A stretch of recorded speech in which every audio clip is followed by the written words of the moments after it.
He walked me into the room and gently helped me sit on the couch. At first, it was just a light brush of his hand against my hair. Then, he leaned in and kissed me softly. I could have stopped him, but I didn't. His hands moved across my body, and eventually it happened. I had been married to my husband for 17 years. We had 2 children together, a boy and a girl. If you had asked me what happiness was, I would have told you it was having a good husband, a nice house, a reliable car, and 2 amazing kids. That was what I had. That was what I thought was enough. But sometimes, for reasons that don't even make sense, we risk it all. Why? I don't know. Maybe I was just foolish, because that's exactly what I did. I destroyed my family's happiness with one mistake. My husband worked for a government charity organization, and I worked at a private company. Together, our salaries were enough to give us everything we needed. We bought a house, a car.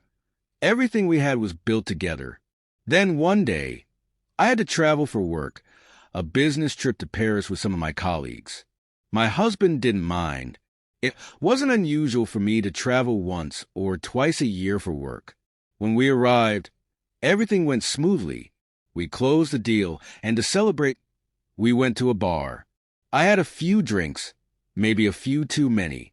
One of the men from the partner company offered to help me back to my room. He was polite and kind. He walked me inside and helped me sit on the couch. He even made me coffee. We started talking, and then it happened. At first, it was just a touch, a light brush of his hand against my hair. Then he leaned in and kissed me softly. I could have stopped him, but I didn't. I should have stopped him, but I didn't. In that moment, I convinced myself that no one would ever know. I was in another country, far from home, and that's how it escalated. His hands moved across my body, and eventually, we ended up in bed together. The next morning, I woke up feeling disgusted with myself. I wanted to cry, to rewind time, but I couldn't. When I got back home, I looked at my husband and kids, and the guilt consumed me. This revision maintains all of the original details, while smoothing out the phrasing and correcting grammar. Let me know if you'd like to make further adjustments.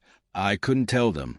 I wouldn't let them know that their wife and mother was capable of something like this. 5 months passed, and I thought I was safe, that it was all behind me. Then, the man from Paris was assigned to my company. He came over to my desk on the first day and said we needed to talk. I refused. I told him I was married and that whatever had happened in Paris was a mistake, fueled by alcohol. But he wouldn't stop. He insisted on meeting me outside of work, saying he couldn't get me out of his head.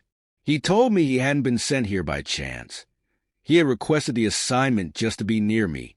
His words got to me, and I can't lie, they made me feel something, even though I hated myself for it. After work, I went to the parking lot to leave, and he followed me. As I unlocked my car, he suddenly kissed me right there in the open.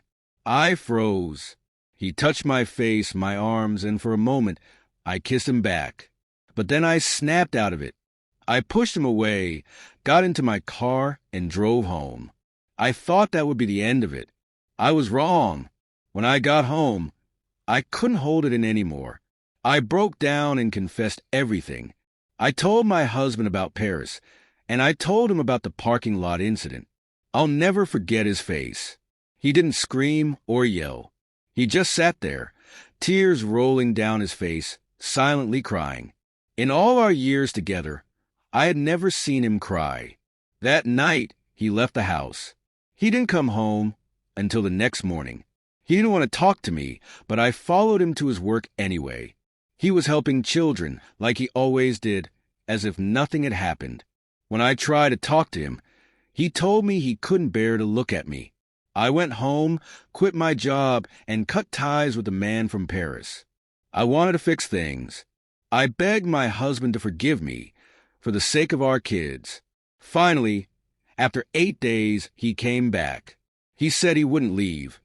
Not for the children, but because things between us would never be the same. And they weren't. For 10 years, he didn't touch me. He spoke to me only when necessary. We lived in the same house, but we were strangers to each other. Then, 10 years later, he died in a car accident. I found a letter he had left for me. In it, he said he forgave me. Now, it's 2023. I'm 65 years old, and he's been gone for 13 years. I think about him every day. I would give anything to have him back, even if he never spoke to me again, even if he never touched me. I'd still make him his favorite dinner and watch him from across the room. When I was 32, I had everything, a perfect life. And with one mistake, I destroyed it for him, for me, for our children. This story is real, and it shows just how complicated life can get. If this resonated with you, give the video a thumbs up. And don't keep your thoughts to yourself. Share them in the comments. Every story has two sides, and we know there's a lot to be said about choices, trust, and the secrets we carry.